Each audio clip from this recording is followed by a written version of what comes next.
Slayd obyektlərinə verilmiş animasiyanın başlanma formalarını müəyyən edin. Buna diqqət etmək üçün PowerPoint proqramında Animations lent tabına daxil oluram.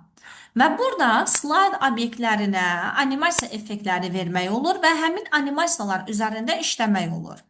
Slayd obyektlərinə verilmiş animasiyaların başlanma formalarını timing lent qrupundan dəyişə bilərik. Başlama formaları 3 dənədir.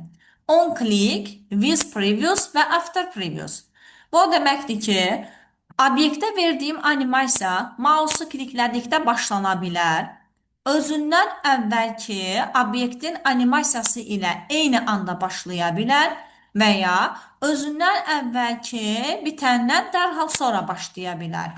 Onda slayd obyektlərinə verilmiş animasiyanın başlama formaları 3 dənədir. On click, with previous və after previous. Doğru cavab 2, 5, 6.